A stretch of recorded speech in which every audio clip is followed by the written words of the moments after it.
नमस्कार, राम राम मित्रांनो. तर आज आपला अनप्लॅन ट्रिपचा दुसरा दिवस. मी काल मामाच्या इथे बाळेवाडी येथे मुक्कामाला होतो. मग म्हटलं सकाळी उठून उरकून काय करावं, पुण्याला जावं की पुढे धाराशिवमध्ये आपलं गाव आहे तिथे जावं, कारण तिकडे गेल्यानंतर आजी आजोबांची भेटही होईल. कारण एकदा का गावाला आलं की पुण्याला जाऊ वाटत नाही लवकर, बरोबर ना? म्हणून मग उठलो, आवरलं आणि म्हटलं आता श्रावण महिना आहे, तर मामाच्या गावापासून जवळच श्री क्षेत्र संगोबा आहे, तिथे आदिनाथ महाराजांचं सुंदर असं मंदिर आहे, तिथे जाऊन आपण दर्शन घेऊ. मग त्या दिशेने निघालो. सीना नदीच्या काठी वसलेलं सुंदर असं मंदिर आहे. मंदिरात आदिनाथ महाराजांची सुंदर अशी पिंड आहे, ते दर्शन घेतलं आणि मी माझा धाराशिवचा प्रवास चालू केला. मग मी धाराशिवकडे चाललोच होतो, तर माझा रूट घारगाव, कोकरवाडी, तांदळवाडी, शेळगाव, चिंचपूर असा असणार आहे. मग डोक्यात विचार आला की आलोच तर आता जाता जाता कोकरवाडीत मावशीचं घर आहे, मग त्यांनाही भेटून जाऊ.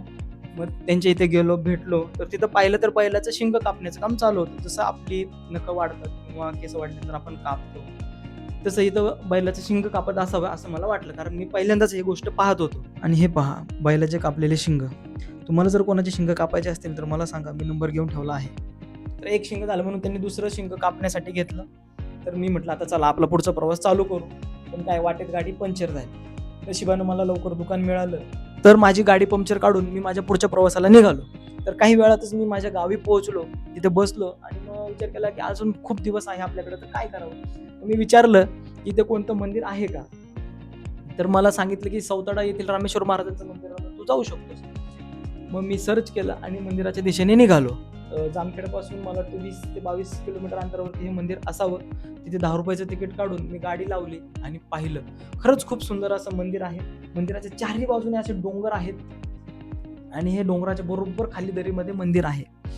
या मंदिराकडे जाण्यासाठी तुम्हाला पायऱ्या उतरत उतरत जावं लागतं आणि हे पायऱ्याचे टप्पे खरंच खूप मोठे असल्यामुळे पाय दुखू लागले.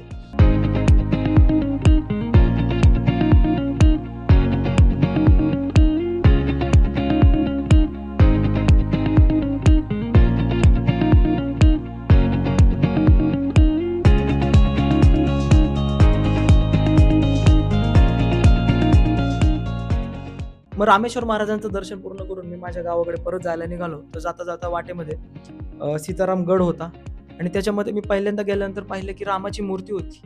आधी मी जायचो पण तेव्हा रामाची मूर्ती नव्हती. मला वाटतं आता ही मूर्ती स्थापित केली असेल म्हणून रामाची मूर्ती पाहिली. शिवाजी महाराजांची उभी असलेली मूर्ती मी पाहून मन प्रसन्न झालं आणि मी माझ्या गावाकडे जायला निघालो. जाता जाता वाटेत शिवपट्टणम हा खर्ड्यातील प्रसिद्ध किल्ला होता, तो पाहिला आणि समोरच स्वराज्य ध्वज होता. तो पाहत पाहत मी माझ्या गावाकडे गेलो. मग संध्याकाळी हे माझे आजोबा, मी आणि त्यांच्या मांडीवर असलेला माझा नातू म्हणजे माझ्या भाच्याचा मुलगा. खूपच कमी वयात मी आजोबा झालो हा विचार करत करत मी रात्री माझ्या गावीच मुक्काम केला आणि झोपी गेलो. मी तर झोपलो, पण तुम्ही जर आणखी माझ्या चॅनलला सबस्क्राईब केलं नसेल तर करा आणि हा व्हिडिओ कसा वाटला ते नक्की कळवा. आणि पाहूयात आता उद्या काय होते, पुण्याला जातोय का आणखी दुसरीकडे फिरायला जातोय ते.